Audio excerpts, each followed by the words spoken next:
All right, for today's video review, we're going to be taking a look at Transformers Legacy United Star Raider Filch. The wave one of the Star Raiders, Walmart exclusive capsule finally started actually releasing in stores. It was a little touch and go there for a little while with whether or not, they were actually going to come out, because people started finding some of the figures on clearance. And my theory was always just that because this was kind of supposed to be coming out at the same time as all the new Transformers 1 stuff was hitting the shelves, is that Walmart shelves were just too clogged up from other things. So they just didn't really have the space for these guys. But thankfully they did start putting them out. And I got the ones that I wanted, which is definitely a relief, because I missed the pre-order on these guys when they first were announced. But Filch was definitely, I think, the figure I was most excited about from the whole subline. And she's pretty good. She's a use of the Kingdom Air Razor mold. Now obviously this is a character from RID 2015, who I don't believe had an original toy. I think she was a show-only character, a Corvicon, and, there was a few other Corvicons as well, so maybe they'll repaint her into some other things, which I don't necessarily need. But yeah, this is a very nice-looking figure here. I love the new head sculpt here in bird mode there. I feel like that looks very accurate to the show, and also is just very striking on its own here. Being the Kingdom Air Razor mold, for the most part, she's definitely got some remolding here in terms of the wings and some of the details and stuff like that. She does mostly have the same articulation. The head here is on a swivel. It can also hinge up and down like that, and the beak can open about that far. The wings here have a joint right here, have a double joint right here in the middle, have a separate hinge joint over here, and then these bits are actually going to be her weapons in robot mode that are just pegged on. So as a result of that, they can kind of curl up like this and then also hinge out to the side, though they are kind of sitting on top of the rest of the wing rather than connected with it, which is a little strange, but I think it still works, all things considered. And you can still get her in a fairly decent kind of, perched mode with her wings kind of curled up like that, just because of how they fold in like that. So that it's still kind of boxy, but it works better. And honestly, even for a, sort of more mechanical bird like Filch's, I feel like it works even a little bit better for her than it did for Air Razor. But yeah, and then, there's ball joints at the feet. You can kind of hinge the legs up and down if you want her in a flying pose. This is kind of the best you can do, is with her feet down like that, which still looks a little bit silly, but it's not terrible.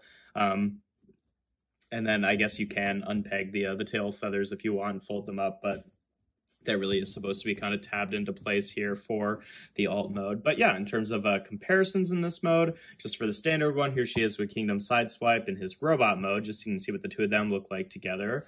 Here she is with Kingdom Air Razor, so you can see just how much was changed in the alt mode here. Really, I mean, the only things that are the same are the feet and the little lower leg sections here. The tail feathers and this connective bit are the same, but the wings are all different. The head's obviously different.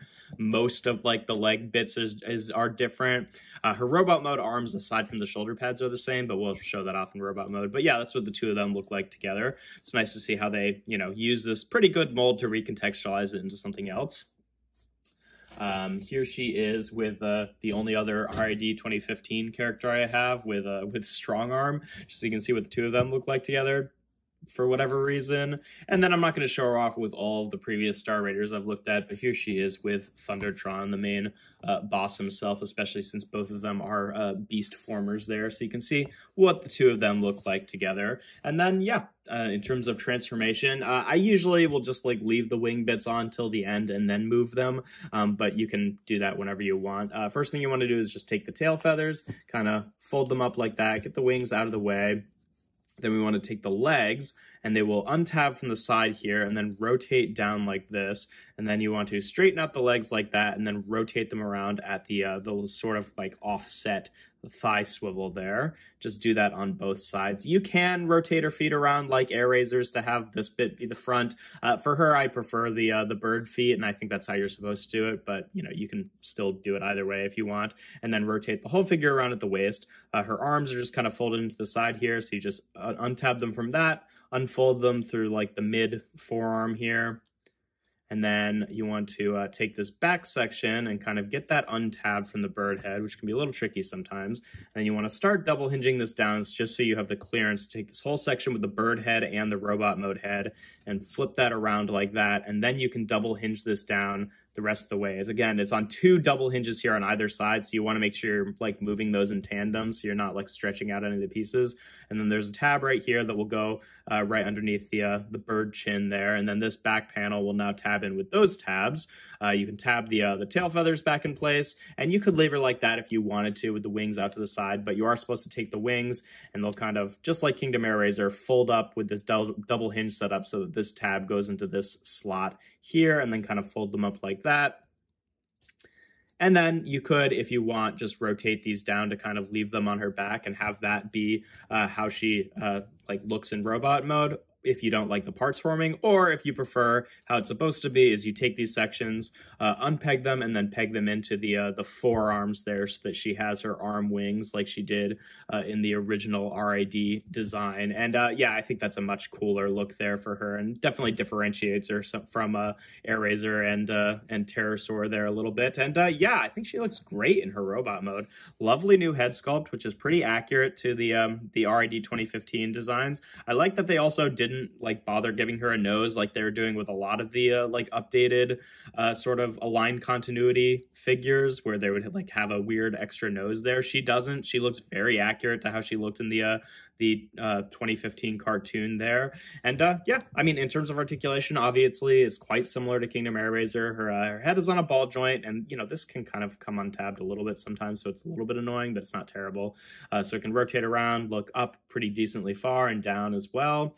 Her shoulders are on universal joints, which can swivel around. Also very tight joints on this figure. Like, all of it feels very good, which is nice to see for a mold that's been used a few times. Can also hinge out to the side. She's got a bicep rotation, a little over 90 degrees of bend at the elbow, nothing at the wrists unless you count that, which is like halfway down her forearm, so I don't.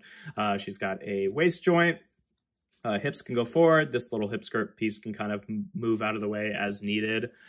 Back before it hits the tail feathers, although again, you can kind of untab those a little bit to get more of a range. And out to the side, she has that thigh swivel, which again is a little bit offset, but still it works relatively well. A very deep knee bend for transformation, and then ball joints at the feet, so she gets a bit of rotation forward and back, and then side to side, and then obviously the pivot there. But yeah, no, pretty good articulation. I mean, nothing really new from Air Razor. Like, we've seen this mold a bunch of times. We had it as Air Razor, and then we had it as Pterosaur, and then we have the general skeleton of it used for Air Razor again for the movie line. But yeah, still a pretty good figure, and it still functions perfectly fine. And yeah, in terms of comparisons in this mode, here she is again with Sideswipe, just for that standard size comparison, pretty much an average size deluxe there. Here she is again with Strong Arm, just for another RID 2015 comparison. I feel like they look pretty cool together. Definitely the style of the head sculpts I do feel still matches with those original toys, which is nice to see, even though this one is generally just better quality of a figure. Here she is again with Air Razor, just so you can see all the differences here. Obviously, there's the big change of having the wings kind of switch up how they work, so now they can peg onto the arms. But in terms of what's actually remolded, a lot of, well, again, it's more about what's the same. This main inner body section is the same. The arms, aside from the shoulder pads, because now she has these, like, little circle shoulder pads to match how she looked in the show. Aside from the shoulder pads, the arms are all the same. The legs, aside from this sort of like central bit here, are all the same. And then mostly it's just like, the heads in both robot mode and in bird mode, and the wings are quite different. And then this back section also is different as well. But otherwise, it's a pretty good reuse of this mold, I'd say. I think it works fairly well. And then last but not least, here she is with Thundertron, just so you can see what she looks like with the pirate boss there. And I think it makes sense. Obviously, this was just a reason to get this character in some subline. It's not like she's specifically like a pirate in the RID continuity, but it kind of makes sense for her. The Corviknights and Filch especially especially were like kind of thieves, right? Because Filch steals things, right? So it makes sense to put her on a pirate team, and I feel like they do look fairly cool together. You can even have her be sort of like the parrot on his shoulder, even though she turns into a crow, but still, you get the idea. I feel like they're a good pair there. She's a figure that I feel like actually makes sense to have her in the like sort of pirate team. And yeah, that's pretty much all there is to her. A very nice figure, does not disappoint. Obviously, you know, it's just a reuse of a mold we've seen before, but it is a good mold, and at least it has some you know, some new parts to it, so that's nice to see. But yeah, that's pretty much all there is to her. If you enjoy my videos, make sure to leave a like and consider subscribing to the channel. I do reviews every Tuesday, Thursday, and Sunday. And without further ado, here we have Transformers Legacy United Star Raider Filch.